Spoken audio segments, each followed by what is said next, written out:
Ladies and gentlemen, it is a great pleasure for me to discuss with you the future of global trade and of the shipping industry beyond short-term variations. In his counsels and reflections, Francesco Guicciardini, a contemporary of Niccolò Machiavelli in the city of Florence, writes, I quote, "The affairs of this world are so shifting and depend on so many accidents that it is hard to form any judgment concerning the future." Unquote. I start with this thought because Guicciardini's book should be known for itself by anyone concerned with public affairs, power mechanisms, and more importantly, practical wisdom. Moreover, what was true during the European Renaissance is even more so in our time, marked by an unprecedented level of complexity. I believe that the difficulty to forecast increases with the rise of the complexity level. On the vast problem of forecasting, I found the work of Philip Tetlock, Super Forecasting, the art and science of prediction, stimulating. However, it is obvious that even the so-called super forecasters can be surprised. The title of the IMF World Economic Outlook of April 2021 is another illustration of the fluidity of today's global affairs. I quote, "Global economy on firmer ground but with divergent recoveries amid high uncertainty," unquote. I insist on the expression high uncertainty. In other words, expect the unexpected and develop in your systems a capacity of resilience. Let us please consider the big picture. Demography matters. Our planet is now inhabited by almost 8 billion people. We were only 2.5 billion in 1945. We will be around 10 billion in 2050. It clearly means that trade will expand on the long run with the growth of our global population and of our global economy. This is a deep trend which impacts your industry in a positive manner. As far as the short term is concerned, in the IMF report previously quoted, global growth is projected at 6% this year and 4.4% in 2022. It has to be noticed that for 2021 and 2022, the projections are stronger than in October 2020 World Economic Outlook. But such an expansion of the human family brings with it a series of new problems in relation with sustainability that your industry will have to take into account. Besides demographic factors, another source of complexity can be found in the speed of technological change. Technological evolution generated the cyberspace that I invite you to conceive as the fifth strategic dimension. Power comes with territories on land, access to the sea, presence in the air and in space, and now a capacity to expand the cyberspace as much as an ability to act in it. The new maritime routes are the digital networks. I regret to tell you that in the cyberspace, Europe, by comparison with China and the US, is not a leading force. This is for the future of Europe highly problematic. Christopher Columbus, Vasco da Gama, Ferdinand Magellan departed from the shores of the European continent.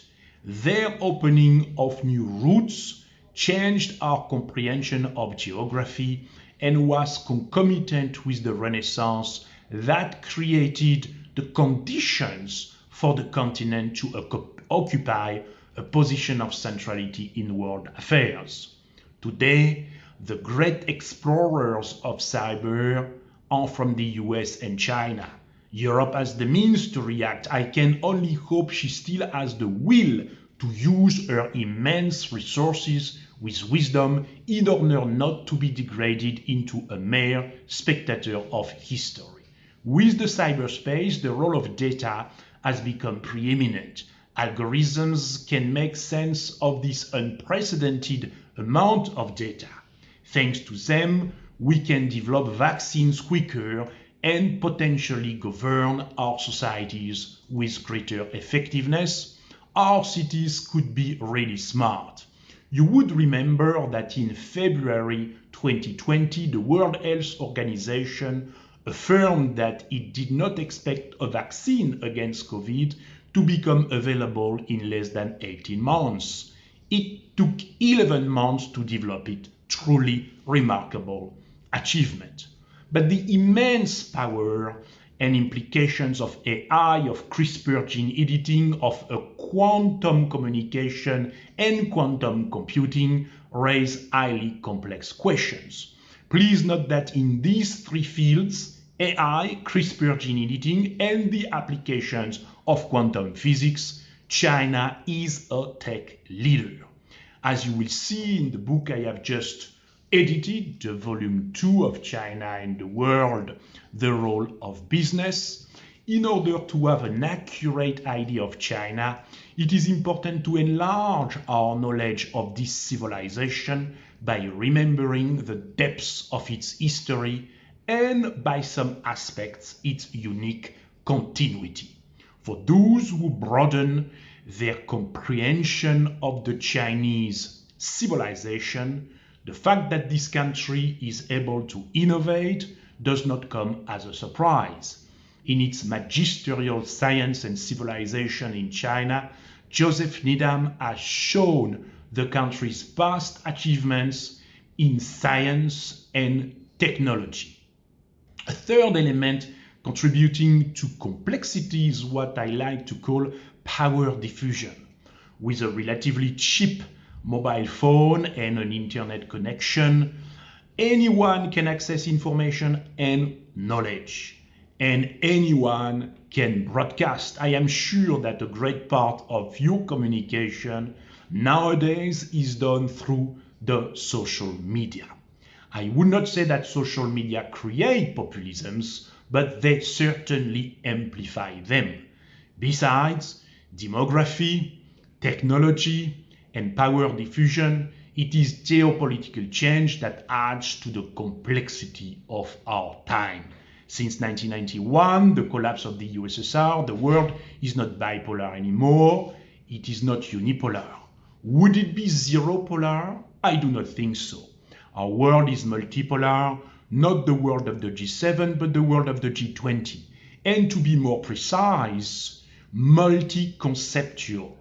China's understanding of modernity is not exactly the West's understanding of modernity. Under Trump's presidency, the deterioration of the US-China relations was rapid and worrisome.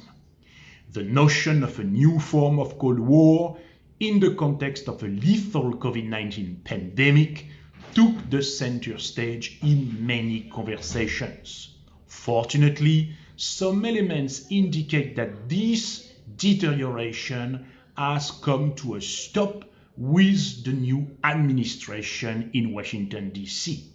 The current U.S. Trade Representative, Catherine Tai, her parents were born in China, is certainly much more constructive than her predecessor. Officially delivered on October the 4th, her new approach to US-China trade relationship follows up on what is known as the Phase 1 agreement, but considers a targeted tariff exclusion process. To me, the key concept around which the new approach is built is responsible competition. When the US National Security Advisor Jake Sullivan met China's top diplomat Yang Jiechi in Zurich on October the 6th, the tone was already much more constructive than the one that characterized the top diplomatic meeting in Alaska in March. Xi Jinping and Joe Biden know each other very well. While she was China's vice president and then president since 2013, Biden was Obama's vice president. Biden has said publicly that all in all, the two had 24 hours of private meetings during the Obama administration. Since Biden's inauguration as the 46th US president, they spoke twice on the phone on February 10th and September the 9th. The fact that they have just accepted to hold a virtual summit before the end of 2021 is a highly positive development, indicating that the intention on both sides is to manage the relationship so one minimizes the risks of conflict and cooperation is enlarged. The midterm elections of November 2022, all 435 seats in the House of Representatives will be contested, and the 20th National Congress of the Chinese Communist Party in October 2022 are two important domestic events. In this context, would Biden and Xi benefit from an improvement of the quality of the relationship? I believe so. In a situation in which no significant change improves the navigability of the Arctic shipping routes, your industry will remain more than others concerned with the situation in the South China Sea. More than 60% of global maritime trade passes through this water body, while 65% of China's total trade crosses the region every year. It is, however, a good sign that officials from the 10 ASEAN countries and China have resumed this year negotiations for a code of conduct. And as far as Taiwan is concerned, and despite the highly spectacular circumstances surrounding the island, I believe that all the parties are capable of maintaining a peaceful, albeit dynamic equilibrium. Given this situation, it is even more important for the European Union to develop an autonomous and constructive policy towards China. Your ships are busy because China and Europe trade on average over 1 billion euros a day. In 2020, China became the EU's #1 trading partner. Also in the same year, China remained Germany's biggest trade partner for the 5th consecutive year. On October 13th, Angela Merkel and Xi Jinping exchanged on a farewell video call. It was also the occasion to prepare the G20 summit, but also to discuss the EU's investment agreement with China. The EU-China Comprehensive Agreement on Investment agreed in December 2020 would boost even further the exchanges. It will require some time before it is ratified, but it is a necessary instrument to grow the exchanges between the two edges of Eurasia. Trade and business expand our prosperity, but they are also the most solid pillars upon which long-lasting peace is built. The idea of decoupling is simply dangerous because it creates a vicious circle. Lack of mutual understanding creates mistrust, which brings decoupling, which generates even less mutual understanding, and the overall situation worsens. Besides the EU-China Comprehensive Agreement on Investment, which remains to be ratified, the negotiations around the Comprehensive and Progressive Agreement for Trans-Pacific Partnership, CPTPP, are also promising for the growth of trade. Let me insist on the Regional Comprehensive Economic Partnership, RCEP, that will be effective from January 2022. The RCEP is good news for its 15 members and beyond for global trade. 30% of world population, 30% of global economic output, the RCEP constitutes the biggest trade bloc in history. It is expected that this agreement will have $200 billion annually to world incomes and $500 billion to world trade by 2030. Reviewing the risks that might affect your industry, it is essential to assess China's internal dynamics. News in relation with real estate, energy supply, a new business climate are highly visible in Western media. My position is clear. In the foreseeable future, there is a very low probability for the Chinese Renaissance to be stopped. In other words, China has the capacity to govern itself and to reform itself, which allows her to manage the problems that naturally unfold in a country of 1.4 billion people. By paying attention to the 14th five-year plan adopted by China's National People's Congress in March 2021, you will have an idea on what comes ahead. More generally, China not only plans, but the nature of its governance makes it possible for her to implement the plans. 2021 was in fact a key moment for the Chinese world. At the core of Xi Jinping's strategy lies what is called the two centenaries. 100 years after the creation of the Chinese Communist Party in 1921, China has achieved the goal of a moderately well-off society. In other words, this year, China has declared victory over extreme poverty. Besides, the entire country is projecting itself into 2049. 2049 will mark the 100th anniversary of the PRC, and then in the middle of our century, China aims to complete its modernization. Clearly, it is not China's weaknesses that preoccupy the US strategic minds. The CIA would not have reorganized itself and have just created a China Mission Center if it were expecting China to lose momentum. And as far as I am concerned, I do not fear China's success because I am convinced that our world benefits from the Chinese Renaissance. Coming back to the 14th five-year plan, two of its themes are especially relevant to today's conversation, having to deal with the threat of decoupling that was first introduced by Donald Trump. China designed what is called a dual circulation. While China remains open to trade and business with the world, one type of circulation, it relies also on its vast domestic economy, the other circulation. The imperative of building a green economy is a second prominent theme of the 14th five-year plan. China takes seriously the vision of an ecological civilization. It has announced a target for peak emissions by 2030 and carbon neutrality by 2060. It leads me to what I consider the challenge number one of your industry.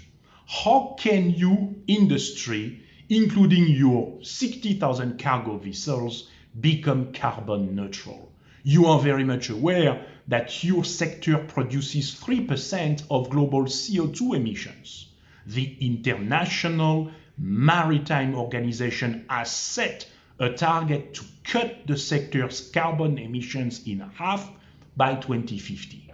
You will be asked in an increasingly pressing manner by the civil society, the governments, the international organizations to lead in the net zero transition race. I therefore use this opportunity to extend an invitation. On December 20th, in the framework of the China-Europe-America Global Initiative that I have established, we will organize a China-Europe-America Net Zero Transition Forum. I hope your prestigious association is represented to enrich our conversation. New energy, smart transportation, and green finance will be at the heart of our discussion. China is progressing fast in the development of vessels operating on hydrogen. Exchanges in this field between Europe and the actors in Dalian, Guangdong or Zhejiang are of the highest importance. Ladies and gentlemen, it is now the time to conclude. I have insisted on the notion of complexity. We should not fear complexity, because out of it can emerge new elements constituting a progress. On the long run, I am a strong believer in progressive evolution, a combination of change and progress. Obviously, we will face crises, but reflecting upon the ones of the past, thinking about those we are navigating, trying to imagine the threats that are ahead of us, come to my mind the words of Friedrich Hölderlin. Allow me first to share them in the beautiful German language. Wo aber Gefahr ist, wächst das rettende auch. I believe that this verse that you will find in his hymn Patmos can be translated as, where the danger is, also grows the saving power. I thank you very much for your attention and very kind invitation.